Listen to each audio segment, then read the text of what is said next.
Hi అండి. నమస్తే. Welcome back to Akshara Rushka channel. ఇవాల్టి వీడియోలో టమాటా పప్పును టేస్టీగా ఎలా తయారు చేసుకోవాలో చూపిస్తాను. ఇది వేడి వేడి అన్నంలోకి నెయ్యి వేసుకొని తింటే చాలా బాగుంటుంది. రైస్లోకే కాదు, రోటీ, పుల్కా, చపాతీ దేనిలోకైనా కూడా దీని కాంబినేషన్ అనేది సూపర్గా ఉంటుంది. ముందుగా ఒక ప్రెషర్ కుక్కర్ తీసుకొని దీనిలోకి ఒక గ్లాసు కందిపప్పును తీసుకోవాలి.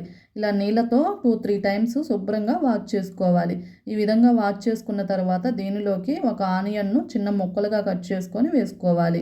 అలాగే పచ్చిమిర్చిని కూడా చీలికలుగా కట్ చేసుకొని వేసుకోవాలి.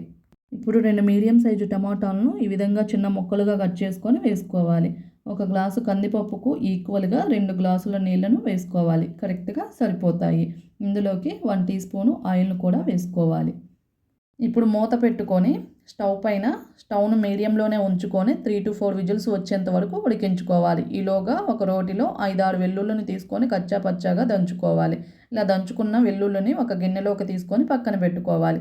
ఇలా 3-4 విజిల్స్ వచ్చిన తర్వాత మూత తీసి చూసినట్లయితే పప్పు అనేది బాగా ఉడికింది.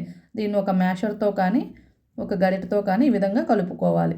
దీనిలోకి 1/2 టీ స్పూను పసుపును, రుచికి సరిపడా ఉప్పును, 1 టీ స్పూను రెడ్ చిల్లీ పౌడర్ను వేసుకోవాలి. ఇవన్నీ వేసుకొని ఇదంతా ఒకసారి కలుపుకోవాలి. చిన్న నిమ్మకాయ సైజ్ అంత చింతపండును నీళ్ళల్లో 1/2 గంట సేపు నానబెట్టుకొని చింతపులుసును పిండుకోవాలి. ఇలా పిండుకున్న చింతపులుసును పప్పులోకి వేసుకొని కలుపుకొని పక్కన పెట్టుకోవాలి. ఇప్పుడు స్టవ్ వెలిగించి ప్యాన్ పెట్టుకొని 2 టేబుల్ స్పూన్స్ ఆయిల్ వేసుకోవాలి. 1/2 టీ స్పూన్ ఆవాలను, 1/2 టీ స్పూన్ జీలకర్రను వేసుకొని ఫ్రై చేసుకోవాలి.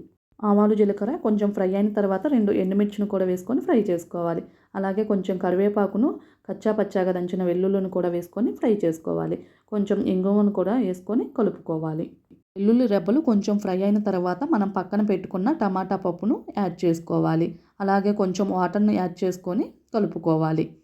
ఫ్లేమ్ని మీడియంలోనే ఉంచుకొని 5 నిమిషాల పాటు పప్పు చిక్కబడేంత వరకు ఉడికించుకోవాలి. ఈ విధంగా పప్పు చిక్కబడిన తర్వాత ఫైనల్గా కొత్తిమీరను వేసుకొని స్టవ్ను ఆపేయాలి. దీనిని ఒక బౌల్లోకి సర్వ్ చేసుకోవడమే. ఇది వేడివేడి అన్నంలోకి నెయ్యి వేసుకొని తింటే చాలా బాగుంటుంది. టమాటా పప్పు అంటే ఇష్టపడని వాళ్ళు ఎవరుంటారు చెప్పండి? ఇది రైస్లోకే కాదు, చపాతీ, పుల్కా, రోటీ దేనిలోకైనా కూడా తినవచ్చు. ఈ టమాటా పప్పుని ఫ్రిడ్జ్లో 2 డేస్ వరకు స్టోర్ చేసుకోవచ్చు. మీరు కూడా ఈ రెసిపీని ఒకసారి ట్రై చేసి ఎలా వచ్చిందో కామెంట్ బాక్స్లో తెలియచేయండి. మీకు ఈ వీడియో నచ్చినట్లయితే please like, share and subscribe చేసుకోండి. Thank you for watching.